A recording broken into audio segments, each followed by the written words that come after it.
நீங்கள் பார்த்து கொண்டிருப்பது ஊடக போராளி கிருபா பிள்ளையின் யூடியூப் சேனல். வணக்கம். இன்று செப்டம்பர் மாதம் 26ஆம் தேதி 2024 வருடம் புரட்டாசி மாதம் 10ஆம் தேதி. ஈசி 24 நியூஸின் தலைப்புச் செய்திகள். ஜஸ்டின் ட்ரூடோ அரசு மீதான நம்பிக்கையில்லா தீர்மானம் தோல்வி அடைந்தது. அனுரகுமார திசாநாயக்க அரசாங்கத்தை விமர்சித்த நடிகை.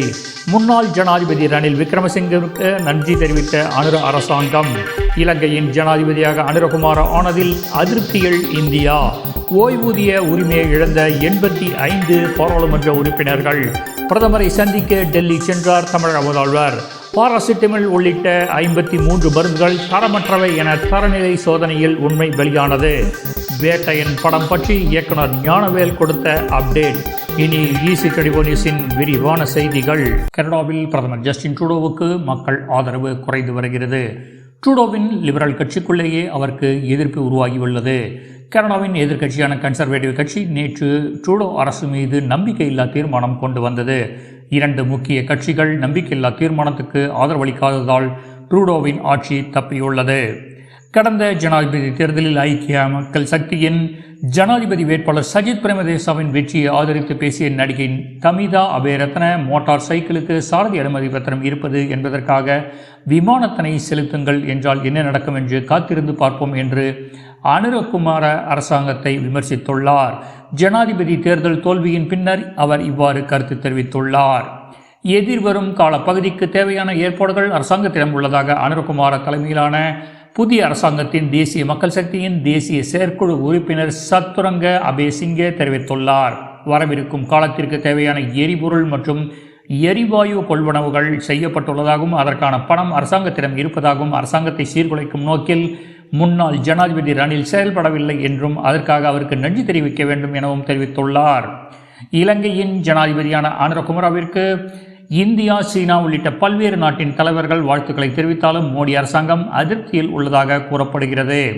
ஏனெனில் இந்தியாவை விட சீனாவின் பக்கமே அனுர நட்பு பாராட்டி வருவதாக இந்தியா நம்புகிறது. இலங்கையை தமது ஆதிக்கத்தில் வைத்திருப்பதற்கு இந்தியா மற்றும் சீனா பனிப்போர் நிகழ்த்தி வரும் நிலைகள் இலங்கையில் அனுரகுமார ஆட்சிக்கு வந்துள்ளார் என்பது குறிப்பிடத்தக்கது. அனுரகுமார திசாநாயக்க தலைமையிலான புதிய அரசாங்கம் பதவியேற்றுள்ள நிலையில் நாடாளுமன்றம் கலைக்கப்பட்டதன் காரணமாக சுமார் 85 பாராளுமன்ற உறுப்பினர்கள் ஓய்வூதிய உரிமையை இழந்துள்ளனர். நாடாளுமன்றத்தில் 5 ஆண்டுகளை நிறைவு செய்யும் நாடாளுமன்ற உறுப்பினர் ஒருவர்தான் வாழ்நாள் முழுவதும் 45,000 ரூபாவை வாழ்நாள் ஓய்வூதியமாக பெறுவார்கள். பிரதமர் மோடியை சந்திப்பதற்காக தமிழக முதலமைச்சர் மு க ஸ்டாலின் டெல்லி புறப்பட்டு சென்றுள்ளார். தமிழ்நாட்டுக்கு ஒருங்கிணைந்த பள்ளி கல்வி திட்டத்தின் கீழ் வழங்க வேண்டிய நிதியை மத்திய அரசு நிறுத்தி வைத்து இருப்பது மற்றும் 2ஆம் கட்ட சென்னை மெட்ரோ ரயில் திட்டத்தின் கீழ் நிதியை விடுவிக்க மறுப்பது ஆகியவை தொடர்பாக பிரதமர் மோடியை நேரில் சந்தித்து வலியுறுத்த உள்ளார். நாம் உட்கொள்ளும் மருந்து மாத்திரைகள் தரமானதாக இருக்க வேண்டியது அவசியம். ஆனால் சர்க்கரை, உயர் இரத்த அழுத்த மாத்திரைகள் உட்பட 53க்கும் அதிகமான மருந்துகள் இந்தியாவின் மருந்து கட்டுப்பாட்டாளரின் தர சோதனையில் தோல்வியடைந்துள்ளன. இந்த மருந்துகளின் பட்டியலில் தினசரி எடுக்கும் பல மருந்துகளும் அடங்கியுள்ளன.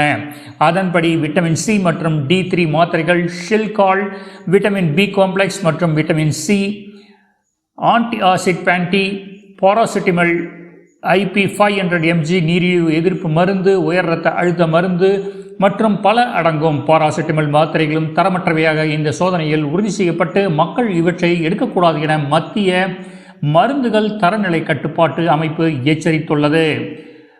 நடிகர் சூப்பர் ஸ்டார் ரஜினிகாந்த் ஞானவேல் இயக்கும் வேட்டையன் படத்தில் நடித்துள்ளார். படத்தில் துஷாரா விஜயன், ரித்திகா சிங், மஞ்சு வாரியார், ராணா டகுபதி, பகத் பாசில் மற்றும் அமிதாப் பச்சன் ஆகியோர் நடிக்கின்றனர். அனிருத் இசையமைக்க SR கதிர் ஒளிப்பதிவு செய்யும் இந்த படத்தை லைகா புரொடக்ஷன் நிறுவனம் தயாரிக்கிறது. படம் சம்பந்தமாக பேசியுள்ள இயக்குனர் ஞானவேல், படத்தில் ரஜினிகாந்த் என்கவுண்டர் போலீஸாக நடிப்பது உண்மைதான். அவர் ஏன் என்கவுண்டர் ஸ்பெஷலிஸ்டாக மாறினார், அதற்கான காரணம் என்ன என்பதை படத்தில் காட்டியுள்ளோம் என பேசியுள்ளார்.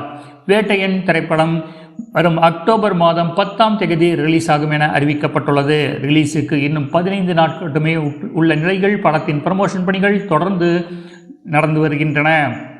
மேலும் இந்திய செய்திகள், கனடிய செய்திகள் மற்றும் சினிமா செய்திகளுக்கு எங்களுடன் தொடர்ந்து இணைந்திருங்கள். நன்றி. செவன் நோட்ஸ் இசையில் தென்னிந்திய பின்னணி பாடகர் ராகுல் நம்பியார் அவர்களது அசத்தலான பாடல்களுடன் Tamilisai Kalamandram 1120 Tapscott road, ஸ்காப்ரோவில். ஈசி என்ஜின் 9 தொடர்புகளுக்கு 4164145562. எங்கிருந்து வந்ததெந்த தங்க நதி, என் எண்ணம் எல்லாம் கொள்ளை போகுதே. எப்படி எனக்கு தெரியாம? நியூ ரங்கநாஸ் ஜுவல்லர்ஸ்ல நகைசிட்டு போட்டேன். ஆரம்பிக்கும் போதே $200 அவங்களே கொடுத்தாங்க. ஓ, போனஸா? போனஸா? அது என் கையில இருக்கு. ஆமாங்க, நியூ ரங்கநாஸ் ஜுவல்லர்ஸ்ல நகைச்சீட்டு போட்டா $200 போனஸ் கிடைக்குது. பெண்ணழகை பேரழகாக்கும் நகைகளுக்கு new Ranganas jewel house, Markham and Steeles சந்திப்பில், yellow பில்டிங்கில்.